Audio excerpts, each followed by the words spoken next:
The galaxy had been at war for 12,000 years, and nobody remembered why it started anymore. Three great powers ruled the stars with iron fists and burning hatred. The Valorian Collective with their cold logic and perfect calculations. The Cathari Dominion with their warrior culture and unbreakable honor codes. And the Syndicate of Whisperers with their ancient hive mind that remembered everything and forgot nothing. They called it the endless cycle because that was exactly what it was.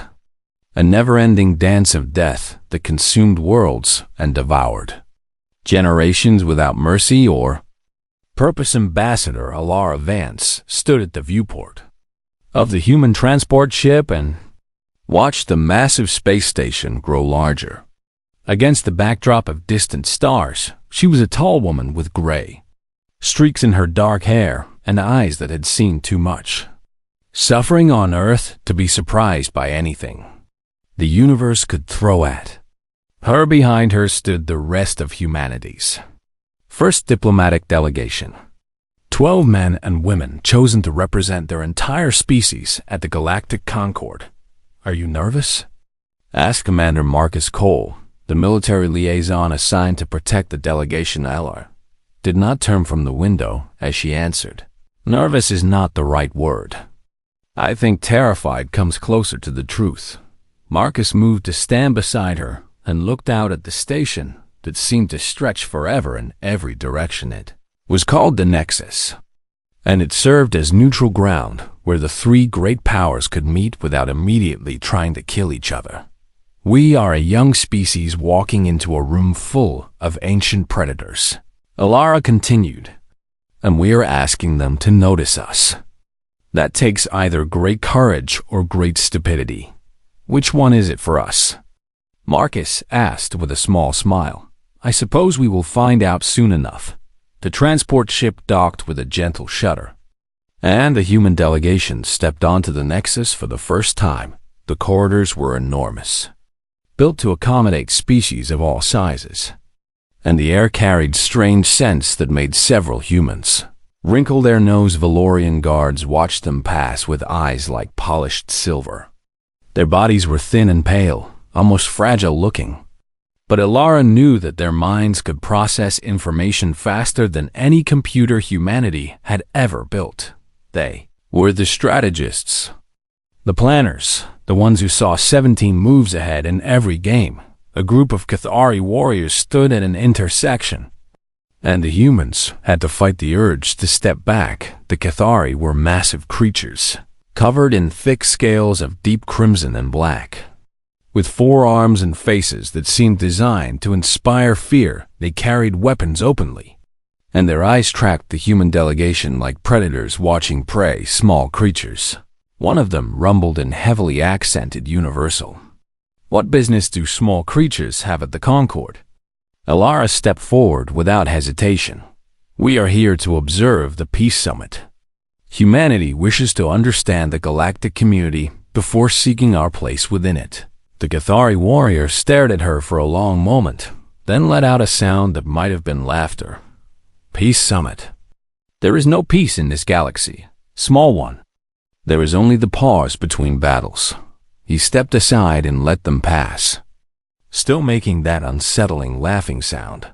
The delegation was escorted to an observation gallery overlooking the main summit chamber. A vast amphitheater where representatives from all 3 powers had gathered. Ella watched as speakers took turns making demands and accusations. The Valorians spoke of resources and territory with cold precision. The Cathari thundered about honor and ancient debts of blood, and the Syndicate's representatives simply hummed a discordant tone that somehow translated into words of manipulation and hidden threats. "This is the 4071st attempt at peace," their Valorian guide informed them without emotion. "Statistical analysis suggests a failure probability of 99.7%. That still leaves a chance," Alara said. Quietly, Valorian looked at her with something that might have been curiosity. "Hope is an inefficient use of cognitive resources. Observation suggests that this summit will end in violence within the next 3 hours." The guide was wrong. It only took 2 hours. Alara never saw who fired first. But suddenly, the chamber erupted into chaos as energy weapons discharged and bodies fell. The human delegation was rushed to safety by their escort. But not before Alara witnessed the Cathari representative drive a blade through the chest of a Valorian negotiator, while the Syndicate's hive drones swarmed over anyone within reach. They huddled in a secure room while the station shook with the sounds of battle, and Alara felt something cold settle in her chest. This was the galaxy humanity had stumbled into, a galaxy where peace was a joke and war was the only constant. "We should never have come here," one of the delegates whispered. "We are not ready for this." Before Alara could respond, something strange happened. A deep vibration passed through the station, different from the explosions and weapons fire, and every light flickered in unison. Then a voice spoke in every language simultaneously, echoing through every corridor and chamber on the Nexus. Scanning. Genetic markers identified. Confirmation positive. The fighting stopped. Alara could hear the sudden silence even through the walls of their shelter. "What is happening?" Marcus demanded, his hand on his weapon. Their Valorian guide had gone completely still, silver eyes wide with an emotion Alara had not thought possible for them. "Fear. The beacon," the guide whispered. "The precursor beacon has activated. It has not responded to any stimulus in over 7,000 years. The final variable has arrived." The voice continued, shaking the very walls. "The architect's design is complete. The sleeping purpose awakens." The door to their shelter slid open, and Alara found herself facing a crowd of aliens. Valorians, Cathari, and the strange floating forms of the Syndicate, all staring at the human delegation with expressions of shock and terror. "The beacon scanned them," someone said. "It scanned the humans? That is impossible," a Cathari growled. "The beacon only responds to precursor technology. These creatures are primitives from a death world." But the evidence was undeniable. The ancient machine at the heart of the station, a relic of the beings who had shaped the galaxy long before any current species evolved, had awakened for the first time in millennia, and it had awakened for humanity. Alara stepped forward, her heart pounding, but her voice steady. "What does this mean? What is the final variable?" Nobody answered her. The aliens simply stared with eyes full of fear and confusion and something else. Something that looked almost like hope buried beneath layers of disbelief. The galaxy had been at war for 12,000 years, and now it seemed that humanity had just become the most important species in existence. Elevance looked at the crowd of ancient beings who had been killing each other since before humans learned to make fire. And she realized that everything was about to change. She just wished she knew whether that change would save humanity or destroy them. 3 weeks had passed since the beacon's activation, and Commander Marcus Cole found himself a prisoner on a world that should not exist. The Valorians had moved fast after the incident at the Nexus, while Ambassador Vance and the rest of the delegation were sent back to Earth under heavy guard. Marcus had been quietly taken by a faction within the collective that wanted answers. His captor was a Valorian scientist named Thyssen 7, and she was unlike any of her kind that Marcus had encountered, where other Valorians seemed cold and emotionless. Thyssen 7 burned with an intensity that made her silver eyes glow like small stars. "You must understand," she told Marcus as their ship descended toward a barren planet. "I have spent 400 years searching for the truth about the precursors. When the beacon activated for your species, I knew that my search was finally over. So you kidnapped me to help with your research?" Marcus asked, testing the restraints that held him to his seat. "Kidnapped you because the collective's ruling council wants all humans eliminated before the galaxy can learn what the beacon's message truly means." Thyssen 7 replied calmly, "I am saving your life. You should show more gratitude." The planet below them was a graveyard of technology. Massive structures half buried in dust stretched toward the gray sky, their purposes long forgotten. This world was called Sanctuary, Thyssen-7 explained. It was the last stronghold of the precursors before they vanished. Everything they knew, everything they created, is hidden somewhere in these ruins. They landed near a structure that resembled a pyramid made of glass. Though the glass was darker than any night Marcus had ever known inside, holographic displays flickered to life as Thyssen-7 input commands. And Marcus found himself staring at images of creatures that looked almost familiar. They were tall and graceful, with features that seemed to combine elements of every species he had encountered. A little bit Valorian, a little bit Cathari. Even hints of humanity in the shape of their hands and the way they stood. The architects, Thyssen-7 said with something like reverence. The precursors who shaped this galaxy according to their design. What happened to them? Marcus asked. They destroyed themselves. The same wars that consume us now consumed them first, and in their final days they created a plan to ensure that the cycle would eventually end. Thyssen-7 touched the control, and new images appeared. Genetic codes and biological diagrams that Marcus did not fully understand. They engineered every major species in this galaxy. She continued. The Valorians were designed for perfect logic and strategic thinking. We were meant to be planners and builders. Another image showed the Cathari. They were created for strength and loyalty. Warriors who would never break and never surrender. The Syndicate appeared next. A swirling mass of connected minds. The Whispers were designed to remember everything, to hold the knowledge of civilizations in their collective consciousness. But something went wrong, Marcus guessed. No, something went exactly right from the architect's perspective. Thyssen-7 turned to face him.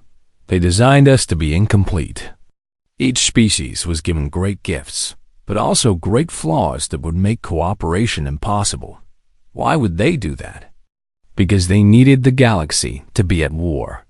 They needed the endless cycle to continue until their final creation was ready. Thyssen-7 brought up one last image, and Marcus felt his blood run cold. It was Earth. A blue and green world hanging in the darkness of space. And beside it was a genetic diagram that was unmistakably human. Your species was the last piece of their design, Thyssen-7 said. They placed your ancestors on one of the most dangerous planets in the galaxy. A world where everything tried to kill you.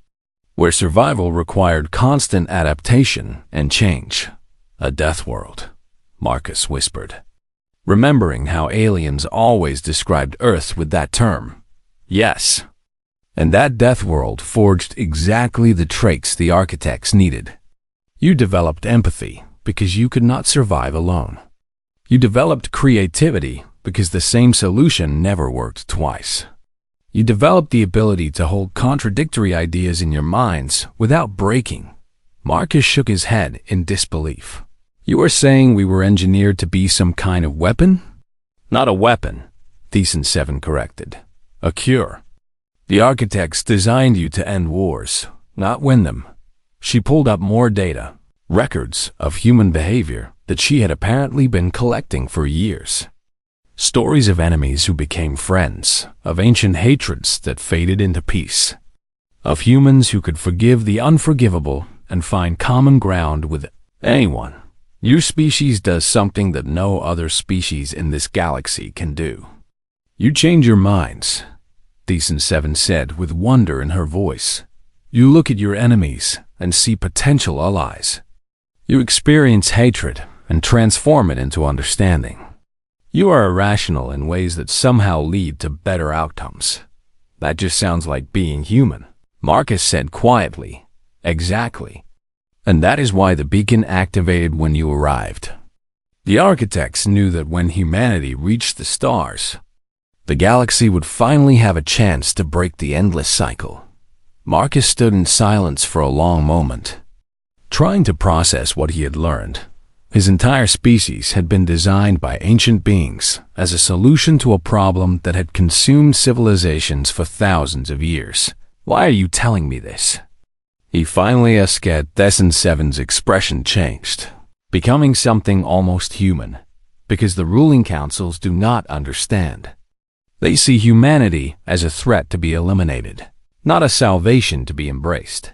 The Cathari and the Syndicate feel the same way, Marcus realized. Yes. Even now, they are planning your extinction. The three powers that have never agreed on anything in 12,000 years are united in their fear of what you represent. Then why save me? Why show me all of this? Thesan 7 moved closer and placed a thin hand on Marcus's shoulder. Because someone must carry this truth back to your people. Someone must help humanity understand their purpose so they can fulfill it before it is too late. And what exactly is that purpose? What are we supposed to do? You must do what your species has always done, Thesan 7 replied. You must show the galaxy that there is another way. Not through force or strategy or manipulation, but through the simple act of being what you are. She began unlocking his restraints. I have arranged for a ship to take you back to Earth. It will be dangerous, but you must reach Ambassador Vance and tell her everything. What about you? Marcus asked as he stood and rubbed his wrists. I will remain here and continue to gather evidence. When the time comes, I will share what I know with those in my species who are willing to listen. Marcus nodded slowly, understanding that this Valorian was risking everything to help humanity. The architects designed you to end wars, Thesan 7 said as she led him toward the exit. But you must choose to fulfill that design. The galaxy will not make it easy for you. Marcus thought about Earth, about the billions of humans who had no idea that ancient beings had created them for this moment. He thought about Ambassador Vance and her unwavering belief that humanity could make a difference. We did not ask to be designed for anything, he said firmly. But if we can truly end this endless cycle, then we have to try. Thesan 7 smiled, a strange expression on a Valorian face. That response is exactly why the architects chose your kind. Any other species would have demanded to know what they would gain from such an effort.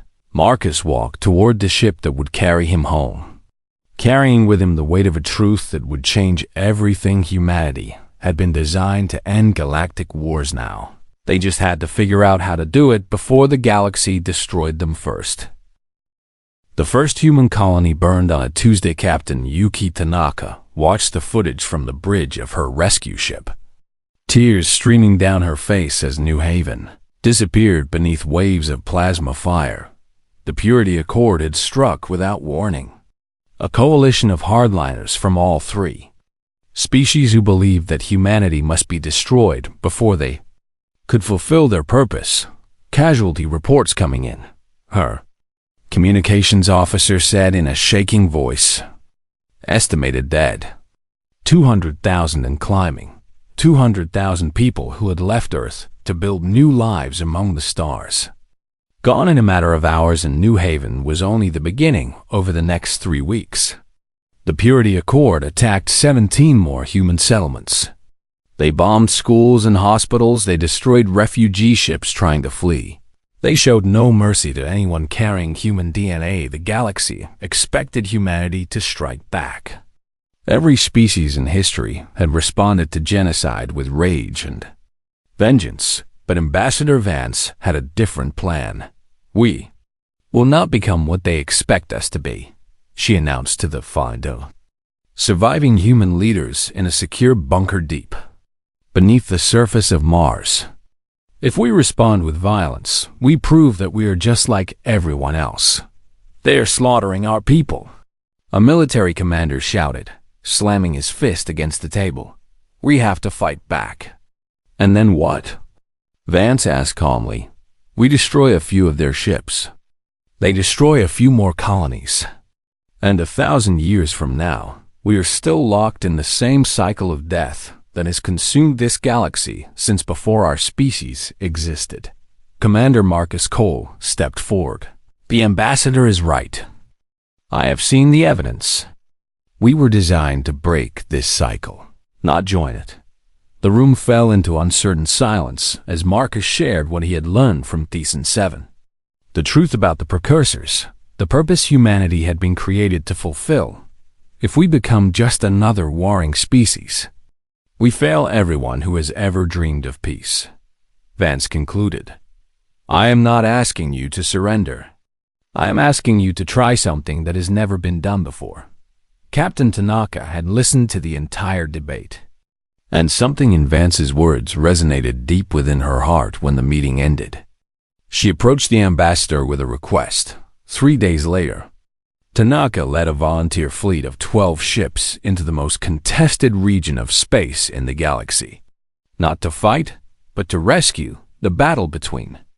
Valorian and Cathari forces had left thousands of wounded and dying scattered across a debris field that stretched for millions of kilometers. Tanaka's ships ignored them.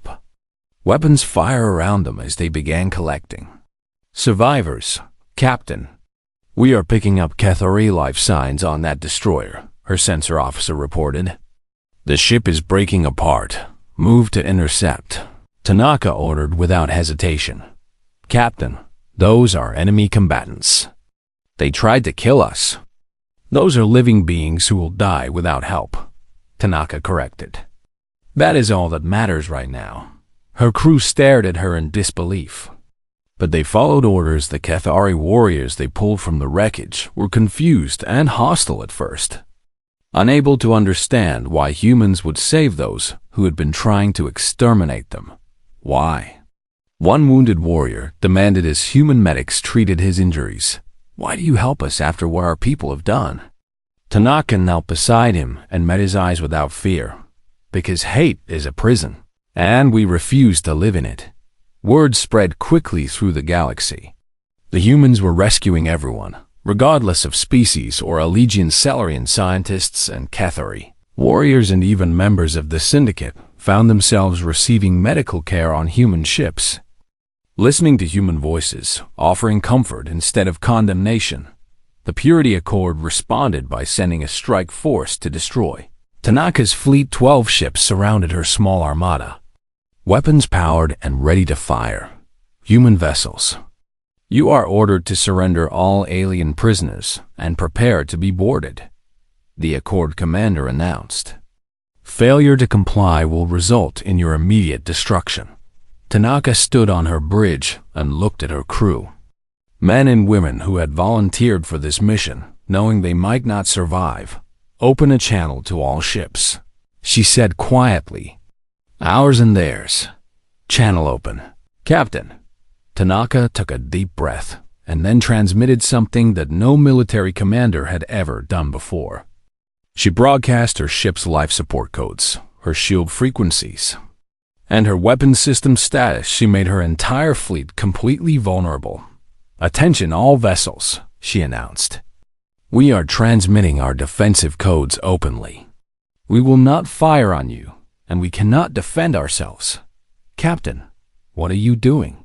Her first officer gasped. I am choosing a different way. Tanaka continued her broadcast. You can destroy us. 12 ships full of people who came here to save lives instead of take them.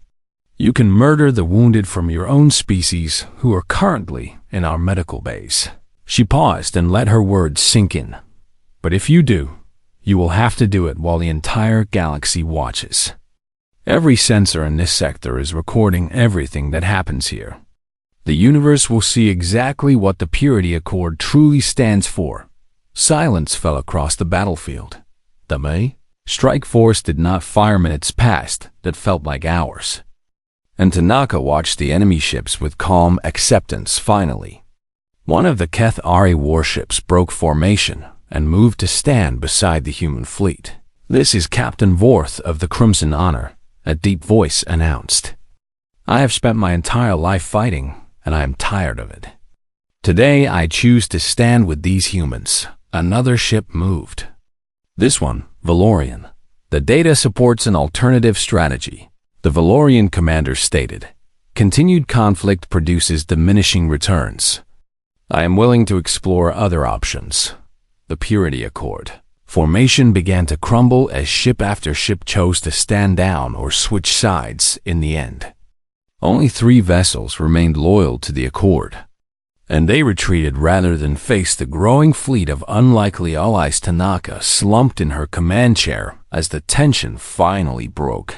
"Captain," a communications officer said with wonder in her voice, "we are receiving messages from all over the sector. Other ships want to join us. It was just a small victory, a single moment of hope in an ocean of darkness." But it was a beginning when Ambassador Vance heard about what Tanaka had accomplished. She smiled for the first time since the attacks began. "That is how we fight," she told the Human Leadership Council. "Not with weapons, but with choices. We show them a different way, and we let them decide for themselves. The Purity Accord will not stop," Marcus warned. "They are planning something bigger." "I know," Vance replied. "But today, we prove something important. The galaxy is not as united against us as they believed. There are people out there who are tired of the endless cycle. All we have to do is give them a reason to hope, across the stars." Beings who had known nothing but war for 12,000 years began to whisper about the strange species from a death world who refused to fight back. Some called them fools, others called them something far more dangerous. They called them an example. The Purity Accord had found a weapon that could end humanity forever. They called it the Cascade, a relic from the Precursor Age that had been hidden away for millennia. And it had the power to destroy an entire star system in a single burst of impossible energy. The 3 great powers of the galaxy, united by their fear of what humanity represented, gathered the largest fleet ever assembled and pointed it directly at Earth. Ambassador Alara Vance stood in the Emergency Council chamber and watched the holographic display showing thousands upon thousands of enemy ships forming a wall of death around humanity's home system. "We have approximately 47 hours before they reach optimal firing range," the military advisor reported grimly. "Our combined fleet is outnumbered roughly 50 to 1. Can we evacuate?" Someone asked. "There is no time. Even if we started now, we could maybe save a few million people out of 12 billion. Silence fell over the council as the weight of extinction pressed down upon them. "Commander." Marcus Cole looked at Ambassador Vance and saw something in her eyes that he had not expected. Not fear, not despair, but determination. "I have an idea," she said quietly. "But it requires faith in something that cannot be proven. At this point, faith is all we have left." The council leader replied. Vance nodded and began to explain. 6 hours later, every communications array in the human fleet began broadcasting a single message. On every frequency known to galactic civilization, it was not a plea for mercy. It was not a threat of retaliation. It was a question. "Do you remember why you started fighting?" Vance's voice echoed across the void, reaching every ship in the enemy armada. "Do any of you actually remember what began the endless cycle?" The Valorian commanders calculated that this was some kind of psychological warfare and dismissed it. The Cathari warriors laughed at what they saw as desperate human weakness. The Syndicate simply waited and watched with its billion eyes. But Vance continued, and as she spoke, she began sharing data that Thesan 7 had risked everything to provide. 12,000 years ago, your ancestors went to war over grievances that had been manufactured by the precursors themselves, Vance explained. The architects designed each of your species with flaws that would make conflict inevitable. Images appeared on every screen. Precursor records showing how the Valorians had been given cold logic without emotional understanding. How the Cathari had been given warrior instincts without the ability to forgive. How the Syndicate had been given perfect memory, but no capacity to let go of old wounds. You were programmed to hate each other, Vance continued. Every conflict, every battle, every war for 12,000 years has been fought because ancient beings decided that you should fight. You were never enemies. You were prisoners of a design that you did not choose. The fleet did not slow down, but on individual ships, crew members began exchanging uncertain glances. Lies.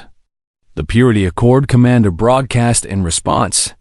This is human deception designed to weaken our resolve. Is it? Vance asked calmly. Look at the evidence. Every attempt at peace has failed because you were designed to fail. Every moment of hope has been crushed because hope was not part of your programming. But you can choose differently. You have always been able to choose differently. The architects gave you consciousness, and consciousness cannot be fully controlled. The Cascade weapon powered up, its ancient systems humming with destructive potential. We have verification. A Valorian tactical officer reported to his commander. The weapon is ready to fire. The enemy fleet was now in.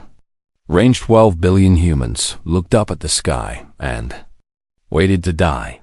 Fire the Cascade, the Purity Accord commander ordered, but before the weapon could discharge, something unexpected happened. A single Valorian ship broke formation and positioned itself directly in the path of the beam.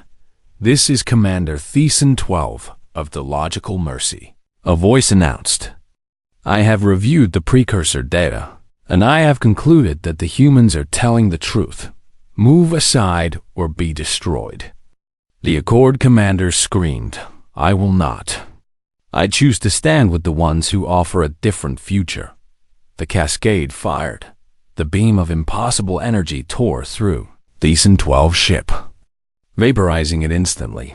But the sacrifice had bought precious seconds, and in those seconds, something remarkable happened. Kethari Dreadnought moved into the beam's path, its captain roaring defiance at 12,000 years of programming. I am Vorth of the Crimson Honor, and I am tired of being a slave to ancient hatred. The Dreadnought vanished in a flash of light, then another ship moved forward, and another. And Anather Valorians and Kethari, and even members of the Syndicate threw themselves into the path of the Cascade. Each sacrifice buying a few more seconds of time. What is happening? The Accord commander demanded. Why are they doing this? On the bridge of the human flagship, Ambassador Vance watched with tears streaming down her face as beings who had been enemies for millennia died together defending a species they had been taught to hate. They are choosing, she whispered. For the first time in 12,000 years, they are actually choosing. The Cascade's power began to fluctuate. It had not been designed to fire continuously, and the sacrifices of the Allied ships had pushed it beyond its limits. Warning. Alarms blared throughout the weapon platform as systems began to fail. The Cascade is overloading. A technician reported. We need to shut it down. But it was too late. The ancient weapon exploded in a burst of light that destroyed the platform and everything within 1,000 kilometers, including the Purity Accord's command ship. The enemy fleet fell into chaos as their leadership vanished and their weapons became useless for a long moment. Silence fell across the battlefield. Then, one by one, ships began powering down their weapons. A Valorian commander broadcast a single word that had not been spoken between their species in thousands of years. Enough. A Kethari captain responded with the traditional gesture of honor satisfied. Lowering his ship's aggressive stance, the Syndicate's hive mind simply hummed a tone that translated to something like, we remember the time before. Perhaps we can remember a time after. Commander Marcus Cole stood beside Ambassador Vance as they watched the impossible happen. The endless cycle was breaking. Did we do it? He asked quietly. Is it really over? Vance shook her head slowly. No. This is just the beginning. There will be years of work ahead, old hatreds to heal, trust to build. But today, we proved that it can be done. We proved that beings designed for war can choose peace. She turned to look at him with eyes full of exhausted hope. The architects designed us to end galactic wars, but they could not have predicted this. They could not have predicted that we would not do it alone. Outside the viewport, ships that had been enemies hours ago now drifted peacefully side by side. The galaxy had taken its first step towards something it had never known, and humanity had shown them the way. 50 years had passed since the day the cascade failed, and the galaxy had become a place that nobody from the old times would have recognized. Ambassador L.R. Vance walked slowly through the halls of the new Galactic Parliament. Her body bent with age, but her eyes still sharp with the same fire that had burned within her half a century ago. Building itself was a testament to what had been accomplished. Designed by Valorian architects, built by Kethari workers, and decorated with art from 100 different species. It stood as a monument to cooperation. Children ran past her in the corridor, and she smiled at the sight. A young human girl chasing a Kethari boy, while a Valorian child called out instructions, and a swarm of tiny syndicate drones hummed with laughter. 50 years ago, such a scene would have been impossible. Now it was simply ordinary. Ambassador Vance, a voice called out, and she turned to see Captain Yuki Tanaka approaching. Her own hair now streaked with gray, but her posture still military straight. Captain, Vance greeted her old friend warmly. I thought you were retired. I am. But I heard you were making your final journey today, and I wanted to be here. Together. They walked toward the transport bay where a small ship waited to take Vance to her destination, the Commonwealth of Sentient Peoples, as the new galactic government was called, had celebrated its 50th anniversary the previous month. Representatives from every known species had gathered to mark the occasion, and speakers had told stories of the dark times before, when war was the only constant and hope was a forbidden stream. They spoke of the humans who had arrived from a death world and showed the galaxy a different way. They spoke of the sacrifices made during the final battle, when Valorians and Kethari Syndicate members died together to stop the cascade. They spoke of the long years of work that followed, the difficult negotiations, the setbacks, the moments when it seemed like the old hatreds would return. But most of all, they spoke of the children. The first generation born without knowing war. Where are you going? Tanaka asked as they reached the ship. The Nexus, Vance replied. Well, what used to be the Nexus? The precursor beacon is still there, and I received a message that it activated again. Activated? After 50 years? Vance nodded. It asked for me specifically. I think the architects left one final message, and they wanted to make sure I was there to receive it.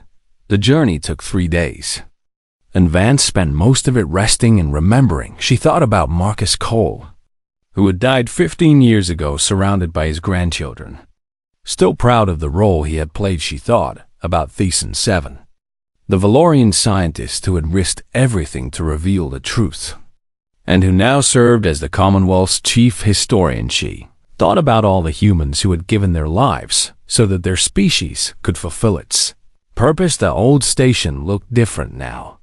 It had been transformed into a museum and memorial, visited by millions every year, but the beacon remained at its center, silent and dark, except for the soft glow that pulsed when Vance approached. You came, a voice said, and a holographic figure shimmered into existence before her. It was a precursor, one of the architects themselves, preserved in light and memory for countless millennia. We programmed this message to activate when certain conditions were met, the figure explained.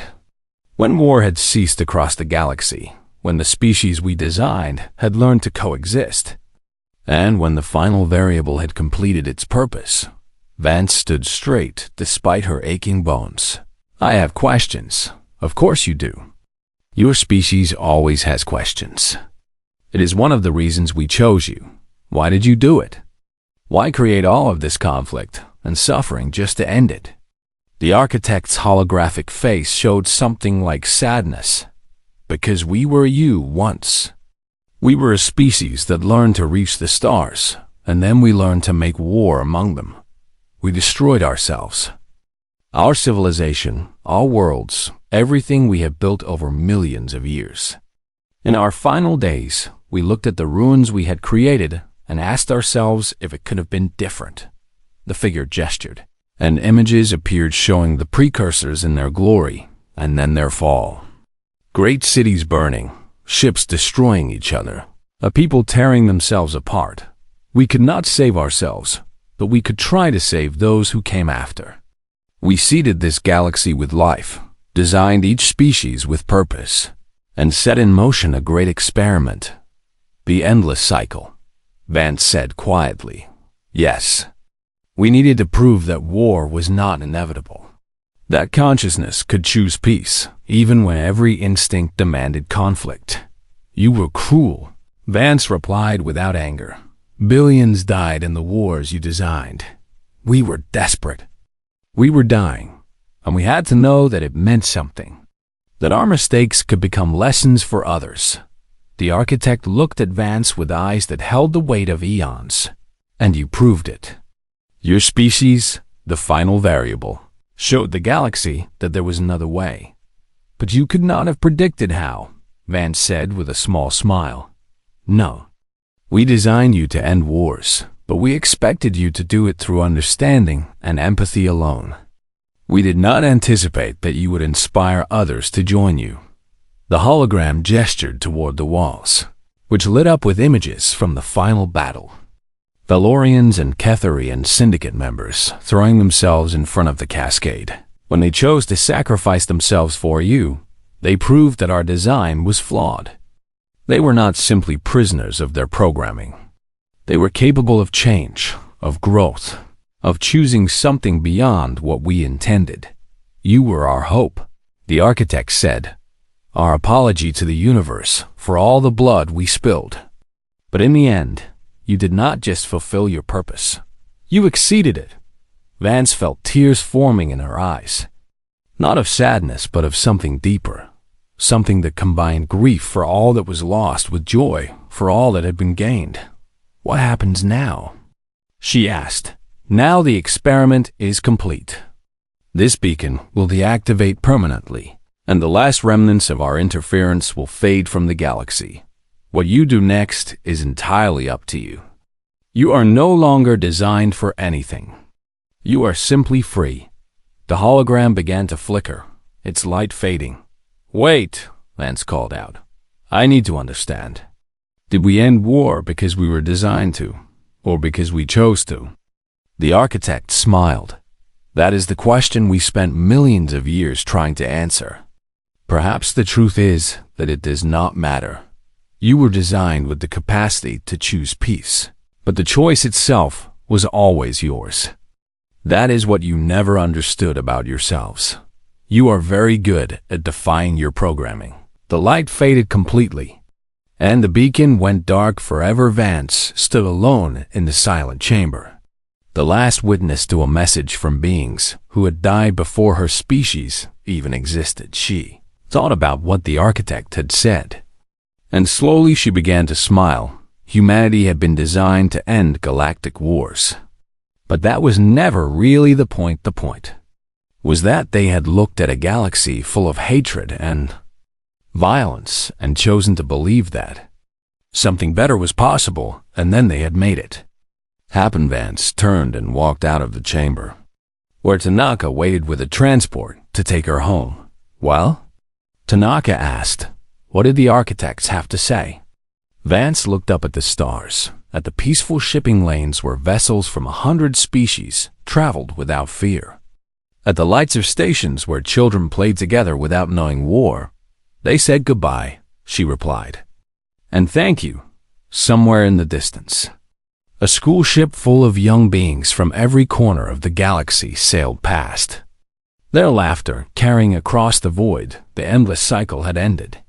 Not with a final battle or a decisive victory, but with a question that the galaxy had finally learned to answer: what if we simply stopped? Humanity had shown them the way, and the stars, for the first time in 12,000 years, burned only with the light of peace.